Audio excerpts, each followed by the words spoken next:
Ladies and gentlemen, welcome back to the channel. It's time. It's finally time to talk about that massive game on Sunday. Celtic versus Rangers, Hampden Park, Scottish Cup semi-final with our treble chances on the line. We've avoided talking about it much this week, but it's time to get into the nitty-gritty. It's time to talk about it, just as Ange Postecoglou has delivered us some very good news in relation to the game.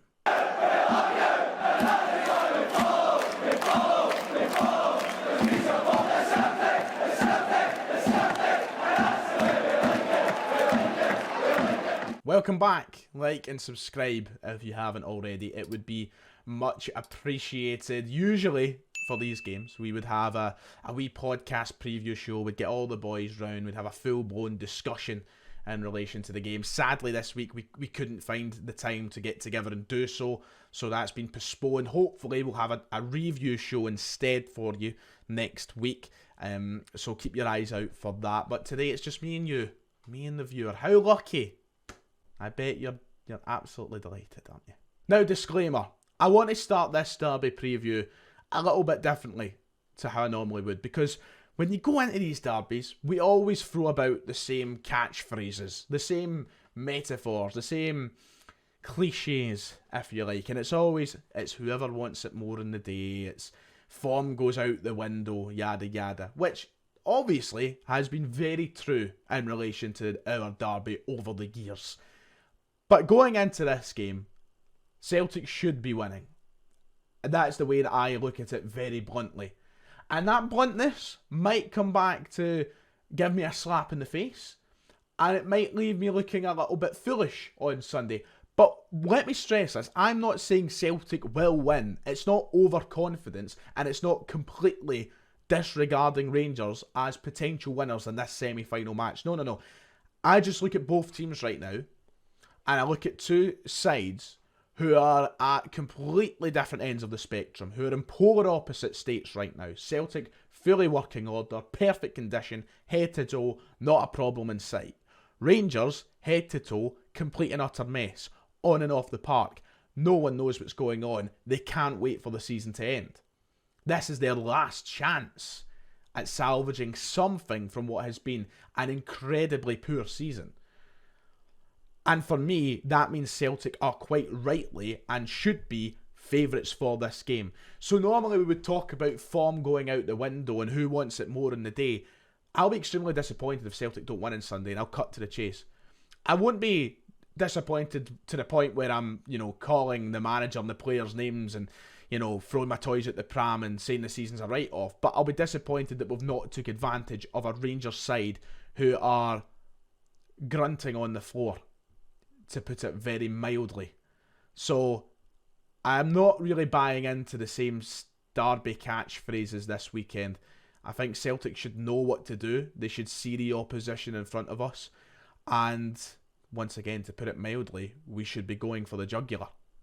Let's start with the good news that Ange Postecoglou delivered us this afternoon, because it's what everyone is talking about, and it's exactly what we should be talking about. The fitness updates, the injury status updates.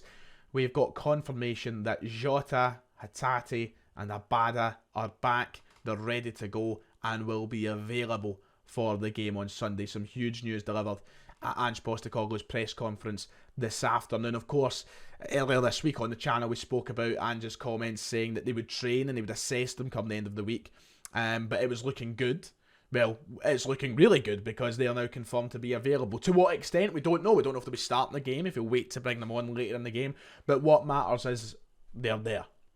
That's ultimately the main concern of me. They're three of our top players. They're three players who, more importantly, have, as Ian Crocker would say, their say on Derby Day.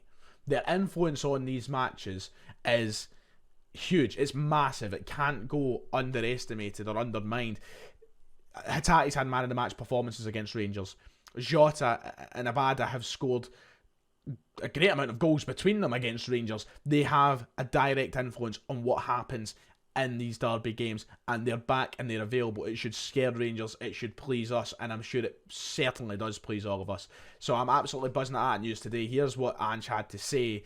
He said this: Sorry, I was just finding the quote from last week. Everyone got through unscathed. Leah Labada, Jota and Rio Hatate have trained all week, so they are available. James Forrest is probably another week or so away. So James Forrest looks to be the only player missing for this game against Rangers at the weekend. The other three are back. I can't wait to see them. I mean, we've seen the impact on losing them over the past few weeks. I think we've certainly lost a kind of cutting edge that we would have when they're normally in the team. They're three very vital players when it comes to our creative output.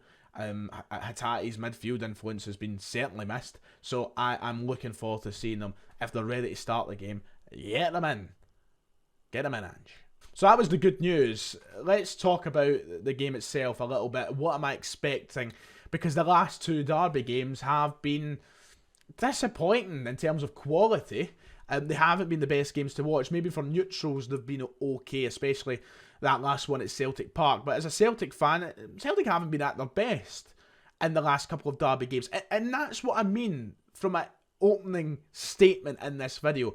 Rangers couldn't beat us when we're at our, not our worst, but when we weren't great. They drew with us at Ibrox. We beat them at Celtic Park, and we were poor. In both of those games, we didn't really offer the same qualities that we would week in, week out. And Rangers couldn't take advantage of it. So when we have a treble on the line against them this Sunday, I'm hoping the team realises that and we turn our performance gauge up a little bit. Just kind of twist it to the side and put it up to the next level, a level that we didn't see in the last couple of derby games. So what am I expecting? I'm expecting a much better Celtic performance, but I'm expecting a rough Rangers. I'm expecting a Rangers who really, really want this in terms of it's the chance to salvage the season from hell.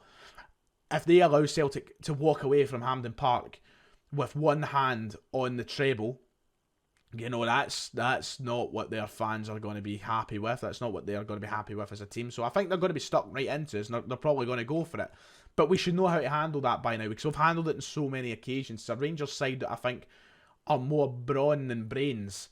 And it's never really worked against us. Apart from that one game last year in the same fixture, the semi-final, we need to learn from the mistakes of last year. On that day, we took our foot off the pedal big time. We were in control of the game. Greg Taylor was, close to having a winner at Hampden Park, but we let it slip. We took it to extra time. We just looked tired. We looked like we lacked energy. We can't allow the same thing to happen at Hampden Sunday. We can't allow our energy levels to slip. See the "we never stop" phrase? Stick to it. Don't stop. Keep it going. If we stay on top of Rangers from start to finish in that game and we keep the energy levels the highest they can for the fitness on the park, we should run all over them. We should outrun them. We should outpass them. We should outscore them. We should do everything better than them because we're simply better than them. But last year when we went on in the game and everybody's levels kind of went down, Rangers just took advantage of it, and that's how they ended up winning the game. So we need to learn from the mistakes of last year. Get revenge for that semi-final loss, but do it with just that constant streak of the Ange Postecoglou Celtic that we know and love. Don't take the foot off the gas. I am hoping that they can realise the chance of winning a treble on Sunday and they just let that drive them through the game. I know that Ange and the players have been very reserved in commenting on a treble, but they know in-house, they know behind the scenes what is on the line here and what a chance of... They can write their name in history. There's a chance of that there, and I hope that that just carries them through the game. Normally, in these preview shows, I would do a segment on the opposition and kind of dive deep into them. But we're at this point in the season now where we've played Rangers 4 times already. We played them again Sunday. We played them again on May the 13th. I don't need to give the profile on Rangers right now. We know the opposition in front of us. We know they are very beatable. We beat them, 3 weeks ago? I don't need to give the dive right into the side. They lost their last game against Aberdeen when they had the chance to close the gap. For me, that speaks volumes of the character within Rangers Football Club at this moment in time. Even though the league's gone, you think they would play for some pride? You think that they would try and close that gap and give themselves the best opportunity to delay Celtic's title party? They didn't. They went out and they lost to Aberdeen. They lost without a fight. That is the group of players you're playing against, Celtic. Simple as that. team prediction time then. Who do I think will play for Celtic this Sunday? Who will be back in from the cold, from the injury wilderness? Here is my 11 on screen that I think it will be. Joe Hart in goals, of course. Don't think there's a conversation to come around that. We have been touch and go on Cameron Carter-Vickers, of course. There was the talk about him going for surgery after this game. And on that note, I think he will start. I think he needs to start if he's fit to start. But Ange said he's fit to start, so he's in there. Cameron Carter-Vickers and Starfelt as the centre-half pairing, with obviously Johnston and Taylor as the fullbacks. The midfield three, yes, Awata has been brilliant. Unbelievably good, maybe, for some. For me, he's just been brilliant. But I'm going back to McGregor, Hatate and O'Reilly. That's the three that I'm going with in the middle. Get Hatate right back in there. Hopefully he's fit enough to be, but get him in there. The same with Jota on the right-hand side. I'd have him playing. I'd have Maida on the left. And of course, you've got Kyogo up front, whose Derby form of late has been brilliant. So yeah, that's my 11. I think it picks itself. If Ange thinks that Hatate and Jota are ready to go, the team for me picks itself. So that's my 11. It's as simple as that. It gets the job done. Whew. So score prediction then. I'm not going to go back on my bluntness. But once again, can I just reiterate, in case it's one of those ones that you get clipped about and people are laughing at you, even though I've said Rangers have a very good chance of winning. My point of view isn't that Celtic have got this in the bag and that we're unbeatable and Rangers have no chance. That's not how I look at this game at all. How I look at this game is that Celtic should be winning. And if we don't, as I said, I'll be disappointed. On that note, I'm going to go for a 2-0 Celtic win. That's my score prediction. And I'm hoping that Kyogo can just seal the fate of Rangers with the campaign that has been so brilliant for him. Just finish it off. Just cherry on the cake, please, Kyogo, wee man. I'd love that. And I think that's it. I think. Correct me if I'm wrong. Don't think there's anything else to go over. Body beat them. Easy as that. I'll try and get live on the channel tomorrow. So if you're about and you're not busy and you're not on it or whatever you're doing, come and check it out. We'll go for a wee Q&A discussion the day before the game. But I'm excited. Got my ticket. I'll be there. Oh.